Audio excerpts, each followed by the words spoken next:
It's been a strange few weeks here in America. If you listen to the mainstream media, you'd be convinced that the Republican Party is falling apart. If you listen to conservative media, we're either waiting for President Trump to give us our instructions, or we are anxiously awaiting the next Republican to claim the mantle of the Make America Great Again movement and place us on a path towards victory in 2024.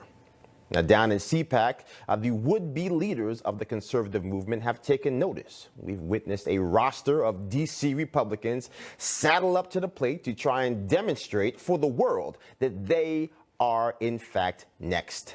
That they are the rightful inheritors of the party of Lincoln, the legacy of Reagan, and the passion of Donald J. Trump.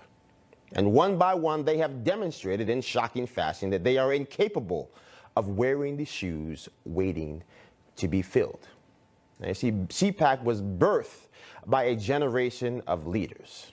And now the would-be leaders look to CPAC to mint their political fortunes. Back in 1974, the CPAC began as a trial balloon. In the wake of the scandal of Watergate, a restless gang of committed conservatives decided that they were tired of being mocked, tired of being embarrassed, tired of American leadership that seemed more concerned about apologizing for America than fighting for American excellence. But they were not looking to D.C. They were not praying for the inhabitants of the swamp to give them the roadmap for incremental change. They were betting on themselves. They were betting on conservatism. Now, Ronald Reagan was just a governor from California when he told the world about the shining city on a hill, otherwise known as America, at that inaugural CPAC conference. He wasn't a D.C. insider. He wasn't a career politician. He was a man channeling the passions of a movement of people that did not realize that their time had finally come. Well, as we wrestle with the unhinged liberal mob in the aftermath of January 6th, I am here to tell you that the time for looking for minted men to fulfill the ambitions of the silent majority are over.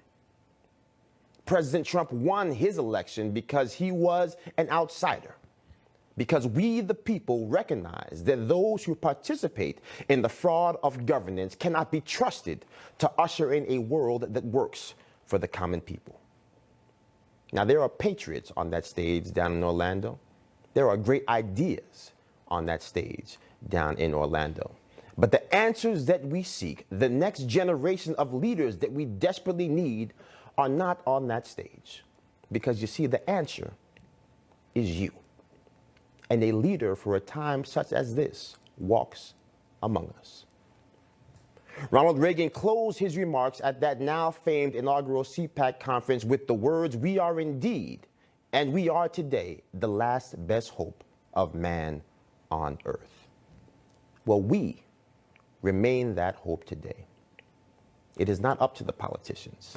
It is not up to the experts that try to tell us what needs to happen. It is up to us, we the people, to fulfill the ambitions of the greatest society humanity